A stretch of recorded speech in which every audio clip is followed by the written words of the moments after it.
찬송가 498장을 부르시겠습니다. 498장입니다. 저 죽어가는 자 다 구원하고 죽음과 죄에서 건져내며 죄인을 위하여 늘 애통하며 예수의 공로로 구원하네. 저 죽어가는 자 예수를 믿어 그 은혜 힘입어 다 살겠네. 주 믿지 않는 자 불쌍히 여겨 참 회개할 때를 기다리네. 열심을 다하여 인도해 보세. 예수를 믿으면 다 살겠네. 저 죽어가는 자 예수를 믿어 그 은혜 힘입어 다 살겠네. 저 죽어가는 자 구원해내야 우리의 본분을 다하리니. 예수의 구원을 전파할 때에 그 크신 능력을 다 주시네. 저 죽어가는 자 예수를 믿어 그 은혜 힘입어 다 살겠네. 아멘. 이 시간 우리 계신 하나님 말씀은 사도행전 26장 24절에서 32절까지 말씀입니다. 사도행전 26장 24절에서 32절입니다. 바울이 이같이 변명하매 베스도가 크게 소리내어 이르되 바울아 내가 미쳤도다. 내 많은 학문이 너를 미치게 한다 하니. 바울이 이르되 베스도 각하여 내가 미친 것이 아니요 참되고 온전한 말을 하나이다.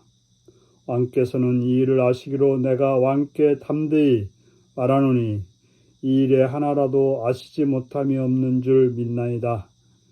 이 일은 한쪽 구석에서 행한 것이 아니이다. 아그리빠 왕이여 선자를 믿으시나이까 믿으시는 줄 아나이다. 아그리빠가 바울에게 이르되 내가 적은 말로 나를 권하여 그리스도인이 되게 하려 하는도다. 바울이 이르되 말이 적으나 많으나 당신뿐 아니라 오늘 내 말을 듣는 모든 사람도 다 이렇게 결박된 것 외에는 나와 같이 되기를 하나님께 원하나이다 하니라. 왕과 총독과 변의계와 그와 함께 앉은 자들이 다 일어나서 물러가 서로 말하되 이 사람은 사형이나 결박을 당할 만한 행위가 없다 하더라. 이에 아그리빠가 베스도에게 이르되 이 사람이 만일 가이사에게 상소하지 아니었더라면 석방될 수 있을 뻔하였다 하니라. 아멘. 오늘은 사랑과 열정의 사슬에 결박된 전도자라는 제목으로 말씀을 나누겠습니다.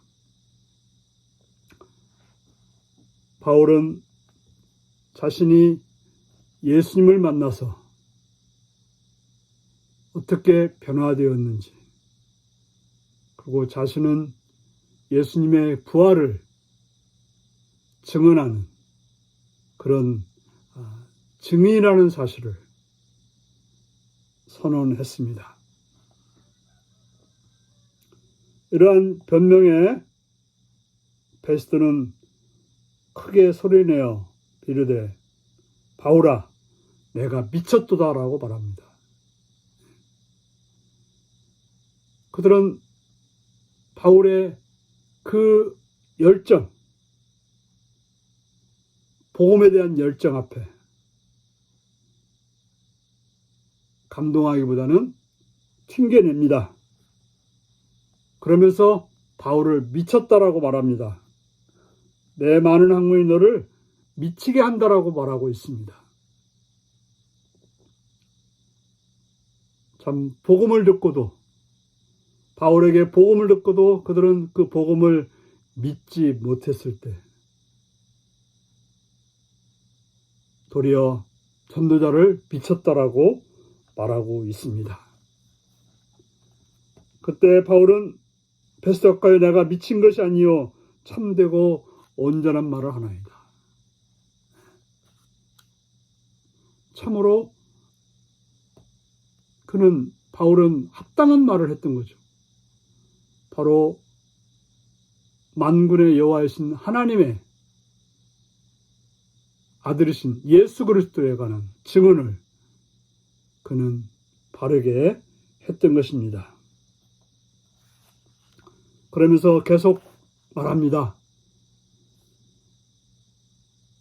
나는 이 일에 대해서 담대히 말할 수 있다라고 말합니다. 이것은 어떤 숨겨진 이야기가 아니고 또 한쪽 구석에서 행한 일이 아니라 역사적인 사실이고 또 많은 사람들이 믿고 있는 사실이라고 말하고 있는 것입니다.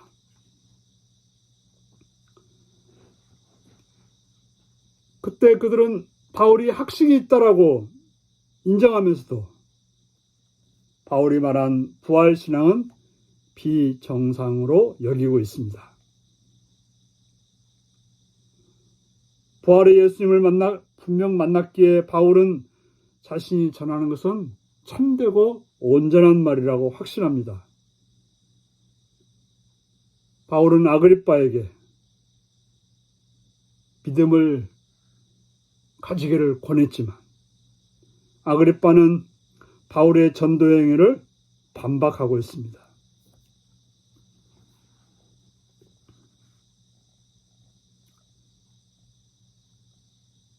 믿음을 받아들인다고 하는 것은 놀라운 은혜입니다. 바로 아그리빠나 베스도나 이들은 그러한 믿음을 받아들이지 못했던 것입니다.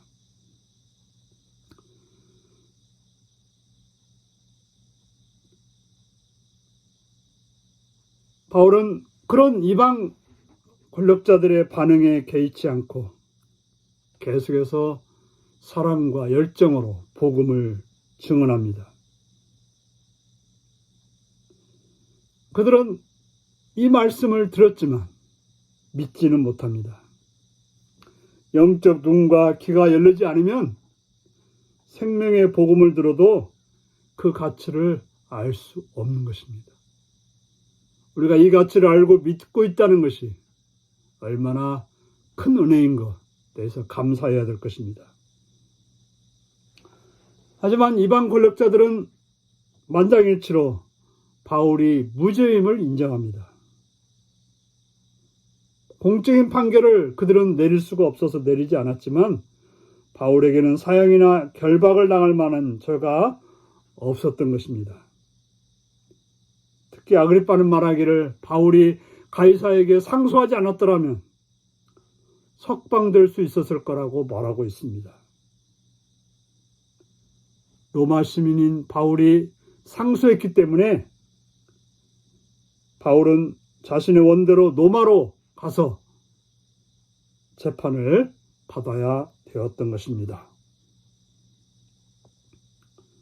바울은 예루살렘과 가이사라에서 몇 차례에 걸친 신문과 변론을 통해서 자신이 어떻게 변화되었고 또 자기가 전하는 것이 무엇인가를 담대하게 전했던 것입니다.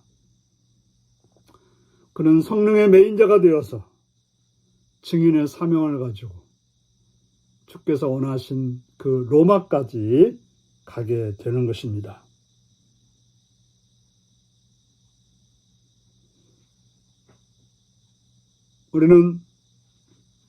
우리가 전하는 복음이 비록 사람들이 못 받아들이고 미쳤다고 말한다 할지라도 오히려 그것은 우리가 세상을 향하지 않고 오직 하나님의 뜻을 따라서 행하고 있다는 것을 증명해주는 그러한 사실이기도 한 것입니다. 우리가 그저 세상의 논리에 따르지 않고 오직 하나님만을 믿고 따른다고 하는 것은 하나님을 바르게 믿고 있다고 하는 그러한 참된 성도라고 하는 그러한 모습임을 기억하시고 우리는 세상 방식이 아닌 변화와 그 변화된 복음을 통해서 증언하는 그런 복된 삶이 여러분들에게 있기를 바랍니다. 기도하시겠습니다. 자비로우신 주께 감사와 찬양을 드립니다. 오늘도 사랑해 주셔서 주의 말씀을 듣게 하시니 감사합니다. 우리로 하여금 어느 곳에서나 복음이 증인이 되어서 세상이 거부한다 할지라도 복음의 증언자로서 열정을 가지고 행하는 삶이 되게 하여 주옵소서. 예수님의 이름으로 기도하옵나이다. 아멘. 하늘에 계신 우리 아버지의 이름을 거룩하게 하시며 아버지의 나라가 오게 하시며 아버지의 뜻이 하늘에서와 같이 땅에서도 이루어지게 하소서. 오늘 우리에게 일용할 양식을 주시고 우리가 우리에게 잘못한 사람을 용서하여 준 것 같이 우리 죄를 용서하여 주시고 우리를 시험에 빠지지 않게 하시고 악에서 구하소서. 나라와 권능과 영광이 영원히 아버지의 것입니다. 아멘. 말씀 묵상입니다. 아그리빠를 비롯한 사람들을 향해 바울이 품은 간절한 소원은 무엇이었나요? 나는 예수님을 알지 못하는 이들에게 열정적으로 복음을 전하나요? 이방 권력자들은 바울의 제목에 대해 어떤 판단을 내렸나요? 그리스도인은 믿지 않는 사람들로부터 어떤 평가를 받아야 할까요? 오늘도 이 말씀을 묵상하시며 주 안에서 복음의 열정을 가지고 살아가시는 복된 삶이 되시기 바랍니다. 샬롬.